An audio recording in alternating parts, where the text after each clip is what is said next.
Hello dear students, welcome to this new video. Today in this video we will study about our chapter number 14 conjunctions. Okay. So what is conjunction? First of all it is very important to know what is conjunction. So conjunction का जो काम होता है, जो as a word ये दिख रहा है, इट इज़ लुकिंग कि कनेक्ट करता है. कनेक्ट मतलब दो चीज़ों को जोड़ने का काम करता है. ये किसको कनेक्ट करेगा ये कंजक्शन करेगा कनेक्ट. जैसे कोई सेंटेंस में दो वर्ड्स को ऐड करने का काम हो, दो सेंटेंसेस को जॉइंट करने का काम हो, it will be done by conjunctions. So इसकी डेफिनेशन हम यहाँ पे देखेंगे.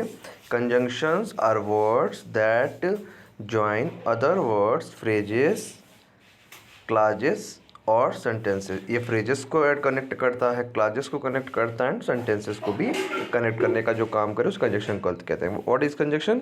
Conjunction are words that join other words, phrases, clauses और sentences. And how many types of conjunctions? There are total 3 types of conjunction. Is that clear? Total कितने type के conjunction है? 3 type के. इनके नाम क्या क्या हैं? कोऑर्डिनेटिंग है, सबऑर्डिनेटिंग है, कोरिलेटिव है. Coordinating conjunction, subordinating conjunction and correlative conjunction. Is that clear? So here we have known what is conjunction. So conjunctions are the words that join other words, phrases, clauses or sentences. That clear? Now we will study about coordinating conjunction. It's a first part. यहाँ पे हमने 3 parts इसके पढ़े ना conjunction के, coordinating, subordinating, correlative. सो coordinating conjunction क्या होता है हम उसके बारे में स्टडी करेंगे. Is that clear? The conjunction that joins sentences और वर्ड्स ऑफ इक्वल रैंक और ऑर्डर. देखो, सेम रैंक और सेम ऑर्डर के जो सेंटेंसेस होते हैं, सेम रैंक और सेम ऑर्डर क्या होता है, मतलब सीक्वेंस में एक ही टाइप का सेंटेंस वहाँ पे चलता रहे. अभी एग्जांपल लेते हैं उसका. तो वहाँ पे क्या होगा, कोऑर्डिनेटिंग कंजंक्शंस के हेल्प से उसको कनेक्ट किया जाएगा. ठीक है.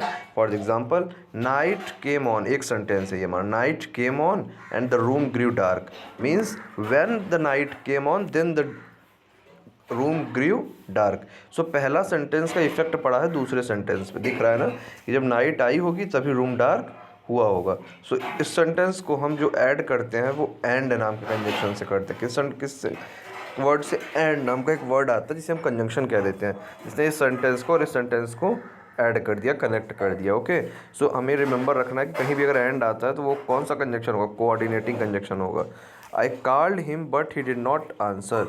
मैंने उसको बुलाया था, ये एक इक्वल रैंक का सेंटेंस है, इक्वल ऑर्डर का सेंटेंस है, और ही डिड नॉट आंसर, लेकिन उसने आंसर नहीं दिया. सो दोनों इक्वल रैंक के सेंटेंसेस को इसने क्या किया है कि बट से ऐड कर दिया है.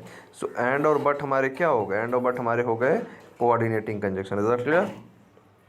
We also call a conjunction coordinating when it joins single words together. For example, देखो यहाँ पे क्या हो रहा था, ये एंड था, ये इस सेंटेंस को और इस सेंटेंस को ऐड कर रहा था.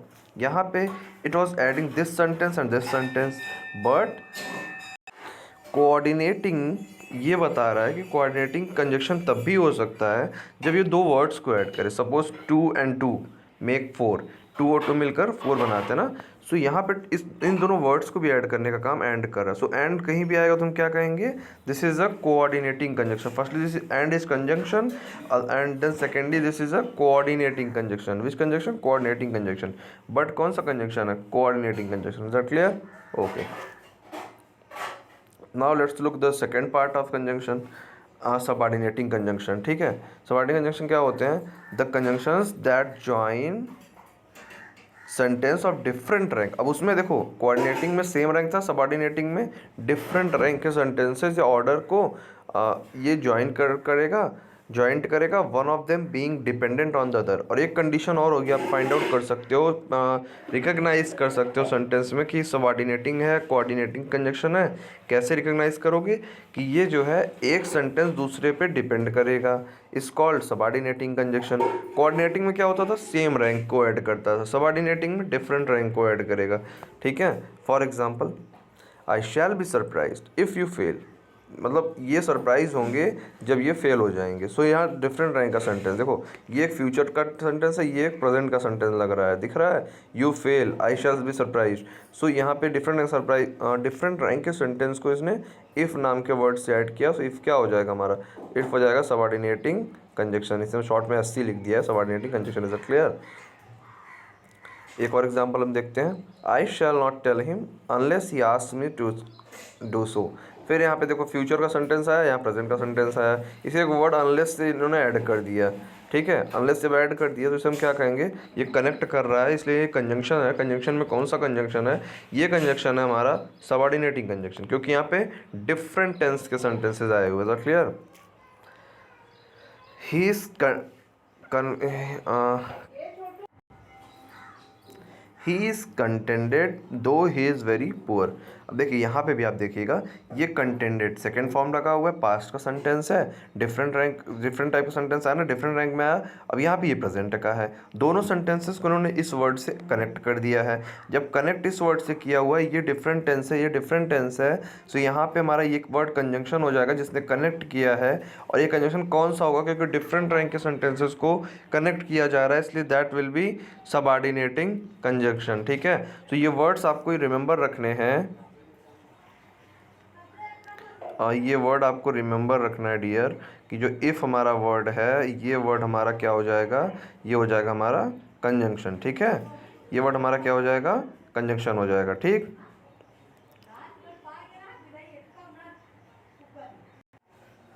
सो हमें ये रिमेंबर रखना है डियर कि यहाँ पे जो देखो हमने अंडरलाइन किया हुआ है, इफ़ को अंडरलाइन किया हुआ है, अनलेस को किया हुआ है, दो, बिकॉज ऐसे वर्ड्स जब भी सेंटेंस में आएंगे तो ये हमें सबऑर्डिनेटिंग कंजंक्शन के फॉर्म में आएंगे। If you want to keep them remember, आपको क्या करना है, एक पेपर पे अपने कॉपी पे आपको नोट डाउन करना है कोऑर्डिनेटिंग कंजंक्शन। फिर आपको नोट डाउन कर लेना है कि कौन कौन से कंजंक्शन, ये मतलब जो वर्ड होते हैं, ये कौन कौन से कोऑर्डिनेटिंग में आते हैं, कौन कौन से सबऑर्डिनेटिंग में आते हैं। सो दैट जब सेंटेंस आप पढ़ोगे, आपको सेंटेंस पूरा देखने के बाद ही समझ में आ जाएगा इन द फर्स्ट लुक कि हाँ, अगर इफ़ आया हुआ है this is subordinating conjunction, unless आया this is subordinating conjunction, because, when या दैट या वेयर या what, these are the subordinating conjunction. Is that clear? और यहाँ पे एक एक्सरसाइज दी हुई है, classify the conjunctions in which in the following sentence as coordinating and subordinating conjunctions. So कौन सा कंजंक्शन आपको कोऑर्डिनेटिंग और subordinating, you just have to find it. And अभी हमने आपको बताया एंड कौन सा कंजंक्शन होता है, कोऑर्डिनेटिंग। और कौन सा कंजंक्शन है, कोऑर्डिनेटिंग। बट कोऑर्डिनेटिंग क्यों है, बिकॉज वी मस्ट ईट और डाई, ईट या डाई। अभी हमने आपको बताया कोऑर्डिनेटिंग दो वर्ड्स को ऐड करता है ना, ईट और डाई को उसने ऐड किया, इसलिए कोऑर्डिनेटिंग है। He is amusing but vulgar. So यहाँ पे भी अम्यूजिंग एंड वल्गर ये तो सेंटेंस है हमारा। देखो बट के पहले वाला पार्ट जो है वो हमारा सेंटेंस है, लेकिन बट के बाद वाला पार्ट हमारा सेंटेंस नहीं है, ये क्या है, सिर्फ एक वर्ड है, लेकिन दोनों प्रेजेंट में है, इसलिए हम क्या करेंगे, इसको कोऑर्डिनेटिंग कर देंगे। He came in and he went, I went out. Came in past का सेंटेंस है, सेकंड फॉर्म लगी हुई है। वेंट आउट ये भी पास्ट का सेंटेंस, सेकंड फॉर्म लगी हुई है। एक वर्ड ने ऐड किया एंड, ये कोऑर्डिनेटिंग है। पहला रूल क्या है, सेम टेंस को ऐड कर दे तब भी कोऑर्डिनेटिंग होगा।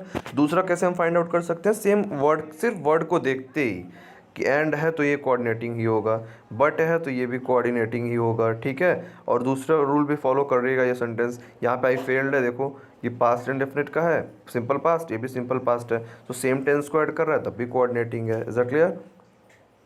आई shall come if I can, यहाँ पे देखो इफ़ आई कैन है, यहाँ पे आई शैल है, फ्यूचर है ना, और इफ़ नाम का जो वर्ड होता है वो सबऑर्डिनेटिंग होता है, सो यहाँ पे सबऑर्डिनेटिंग हो गया।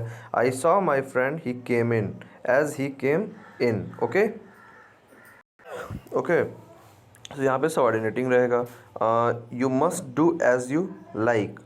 सो एज जो वर्ड होता है ये हमारा सबऑर्डिनेटिंग कंजंक्शन है। कौन सा वर्ड, ए एस, एज, ये हमारा वर्ड क्या है, सबऑर्डिनेटिंग कंजंक्शन। कहीं भी अगर हमें एज लिखा हुआ दिखेगा तो हमारा सबऑर्डिनेटिंग कंजंक्शन हो जाएगा। ठीक है, I will come to you, come with you if you wish. Is that clear? हमने अभी इसको जाना था कि इफ़ हमारा कौन सा कंजंक्शन है, इफ़ हमारा सबऑर्डिनेटिंग कंजंक्शन है। Since you say so I must believe it. Okay, so भी हमारा क्या है, सबऑर्डिनेटिंग कंजंक्शन है। So this exercise has to be written in your copy.